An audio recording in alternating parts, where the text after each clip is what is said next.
I'd say, and I'm back from holiday and raring to go with another 5-minute marketing tip. So we've got the Olympics going on right now, and have you ever noticed just how much emotion, how much interest and engagement that sport tends to produce? And imagine if you could harness anywhere near that level of interest and engagement in your business from your customers, your prospects and your employees. You would have incredible success. So I'd like you to think about why it is that people get so interested, so engaged in sport.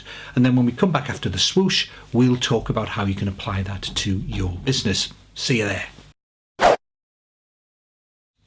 Hi, welcome back. So some of the reasons that people get engaged and really interested and emotional about sport are simply because of the spectacle, because of the unpredictability, I guess the joy of watching such great world-class performances. But if we're honest, I think most of us will admit that we're more engaged and more interested in sport when we have some skin in the game ourselves, if we have a team or an individual that we're actively supporting in that competition rather than passively just watching the spectacle itself. So the question is, what makes you support one team or one individual over another? Well, often it's history. It's that it's your local hometown team that you kind of grew up supporting, and that's then ingrained in you. But even long periods of time can pass. I left the northeast of England 30 years ago, but I still support Newcastle United. I guess for me it's a connection with my roots and with my family who all support the same team. Other reasons why we might support one team over another could be if they embody some of the things that we value. So, you might be watching the FA Cup final, for example. There could be two teams that you don't normally support playing in it, but you'll pick one team over another because they represent, they're really hard-working and you appreciate that, or they're full of flair and creativity, or they're very sportsmanlike, or they work well as a team. So often we'll click with a particular aspect of one team or an individual, and because it represents, or they represent, some of the values that we like to think that we represent as well. Other times we might support an individual or a team just because they are really, really good. So we all, I'm sure, cheered home Usain Bolt in the 100 metres simply because he's such a brilliant athlete. Of course, it helps that he's running against a perceived villain in terms of Justin Gatlin, an ex-drugs cheat. So when there's a common enemy, a villain, that tends to make you support the other person. Also, we tend to like to support underdogs, which I guess Bolt was 4 years ago at the London Olympics, where he was just recovering from injury, never really done a good time that year. It made his victory in the 100 metres even sweeter. We like to see people overcome adversity too, people who've had a real struggle to get to where they have in sport, or like Mo Farah in the 10,000 metres this year, who actually falls down in the race but still recovers to win. Other reasons we might support someone are simply that we like them, they're nice people. So if you think of all those reasons, and I'm sure there are more as well, as to why people support particular teams or individuals and get so emotional and so engaged in a sport, you can try to apply those same things to your own business.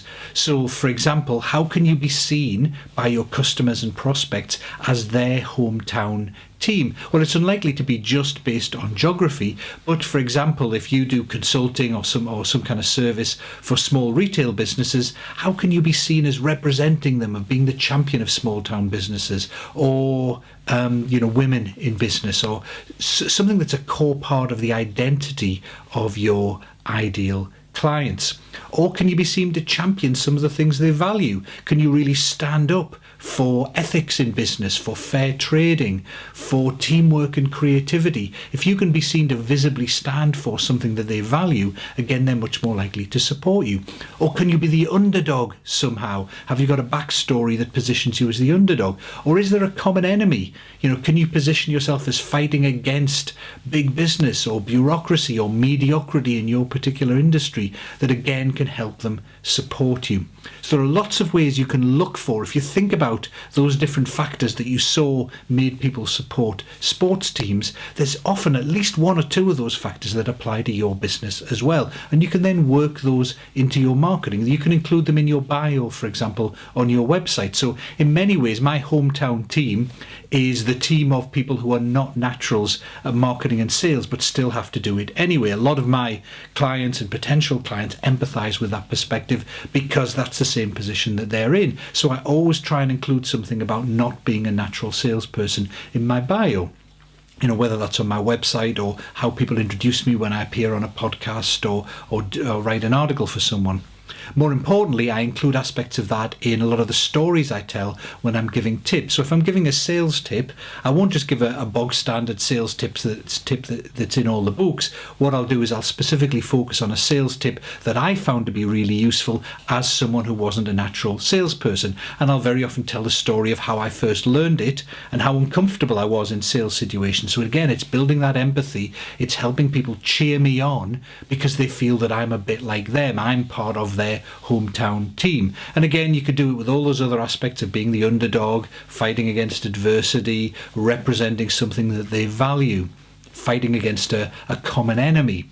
So take those factors, think through what it is that would get your potential clients to cheer you on, to be a supporter of you because of those factors that are analogous with sport, and then build them into your marketing, both in terms of your bios, the obvious one, but also in the stories you tell, the way you explain things, the tips that you give. Always relate them back, or whenever you can, relate them back to some of those factors.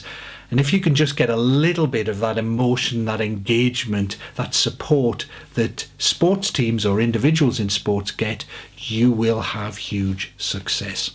See you next week.